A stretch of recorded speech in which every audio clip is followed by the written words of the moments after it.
অপেক্ষা করে আছি, আসেন দেশে। দেশে আছেন, দেখা হবে ইনশাল্লাহ রাজপথে। 27 বছর বয়সে মুক্তিযুদ্ধ করেছি, এখন 82 বছর বয়সে আরেকটা করব বাংলাদেশের জন্যে।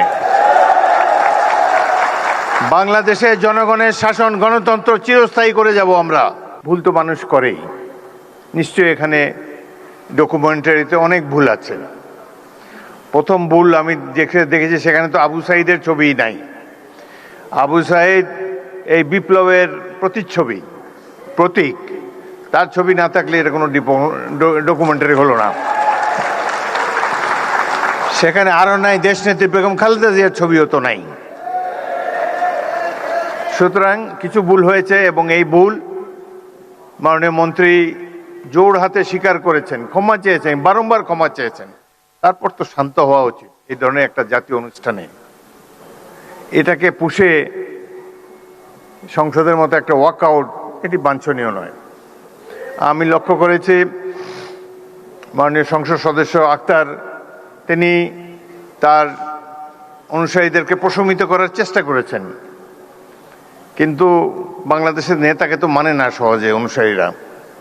প্রতি মুহূর্তেই তারা যে নেতার চেয়ে বড় এটা প্রমাণ দেওয়ার জন্য মুখিয়ে থাকে। সেই কারণেই এই ধরনের একটা অনুষ্ঠানের এই পরিণতি হলো। এখানে যারা বিদেশি বসা ছিল, আমি মনে মনে চিন্তা করছিলাম যে ইংরেজিতেই ভাষণ দেব, বিদেশিরা দেখুক 16 বছর আমরা কিভাবে কাটিয়েছি, কিন্তু তারা তো চলেই গিয়েছে। যাই হোক, জাতীয় অনুষ্ঠানে এই ধরনের বিশৃঙ্খলতা মোটেই কাম্য ছিল না। ভাই, আমরা তো জনগণের ভোট নিয়ে এখানে এসেছি, জনগণের নির্বাচিত প্রতিনিধি আমরা, হাওয়ার থেকে উড়ে এসে বসি নাই এখানে। সুতরাং এই সরকার নির্বাচিত একটি সরকার, এটুকু শ্রদ্ধা সম্মান প্রাপ্য। ভুল তো আমরা করি, আরো হয়তো সামনে আরো ভুল করব, সেই ভুল করলে তার জন্য মাসুলও দেব, কিন্তু সবাই মিলে ভুল সংশোধন করতে চাই। সকালে অনুষ্ঠানটা একটা চমৎকার একটা অনুষ্ঠান ছিল। প্রফেসর ইউনূস নিচে বসেছিলেন, তাকে মাননীয় প্রধানমন্ত্রী ডেকে এনে সম্মান দেখিয়ে তার পাশে বসিয়েছেন, স্টেজে উঠিয়েছেন। এটাই তো আমরা কামনা করি। AKS অর্জন করলো গিনেস ওয়ার্ল্ড রেকর্ডস। AKS সবাইকে আমরা সম্মান করতে চাই, কাউকে অপমান করার চেষ্টা চাই না। এখানে বক্তব্য দেওয়ার সময় কেউ বুয়া বুয়া বলে চিৎকার করে, রাষ্ট্রীয় অনুষ্ঠানে কি এগুলো মানায়? কবে আমরা শিখব? যাই হোক, অত্যন্ত দুঃখজনক। আমি আরো বেদনার্ত হয়েছি, অভিভূত হয়েছি। মা তার অন্ধ ছেলেকে নিয়ে এখানে দাঁড়িয়েছেন। তার ছেলেটি চোখ হারিয়েছে গণতন্ত্র পুনরুদ্ধারের জন্যে, আইনের শাসন কায়েম করার জন্যে। আজকে তারা আমাদের সামনে এসে দাঁড়িয়ে যদি মর্যাদাই না পান, তাদেরকে যদি আবারও ছোটখাটো চাওয়া পাওয়ার জন্য মন্ত্রীদের দ্বারে দ্বারে ঘুরতে হয়, সেটি জাতির জন্য লজ্জা। আমি আপনাদেরকে আশ্বস্ত করতে চাই, এখানে দুজন মন্ত্রী, নিচে জুনায়েদ সাকিব মাননীয় মন্ত্রী চমৎকার বক্তব্য দিয়েছে।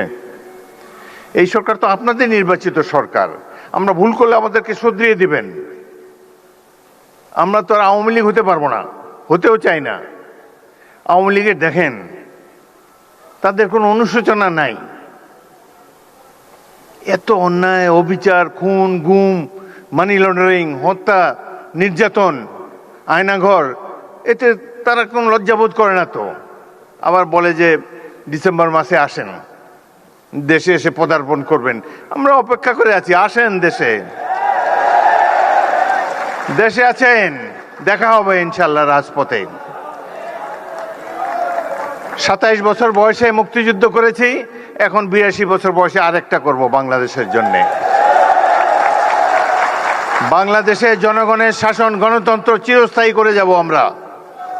রক্ত দিয়েছি এই দেশের জন্য, যুদ্ধে আহত হয়েছিলাম 1971 সালে। এই ধরনের বাংলাদেশ দেখার জন্য নয়। ইনশাল্লাহ জুলাইয়ের যে ইতিহাস, গৌরবের ইতিহাস, পৃথিবীতে অনেক রাষ্ট্র আছে, তাদের এরকম নাগরিক নাই যে উদ্ধত সঙ্গীনের সামনে দুহাত তুলি আবু সাঈদের মতো দাঁড়াতে পারবে। কোন জাতি এত সাহসী? আমরা সেই জাতি, তাদেরকে নিয়ে আমরা গর্ববোধ করি। আপনারা যারা এখানে এসেছেন, জুলাই যোদ্ধারা, মন খারাপ করবেন না। যারা জীবন দিয়ে গেছে 71 সালে, তারাও কিছু পায় নাই। আপনারাও যা প্রাপ্য হয়তো পাবেন না, কিন্তু এই সরকারের কাছ থেকে নিশ্চয়ই সম্মান আপনারা পাবেন। আমরা সেই সম্মান আপনাদেরকে দেব। গরিব দেশে যতটুকু সাধ্য আছে সবকিছু উজাড় করে দেব আপনাদের কল্যাণের জন্যে।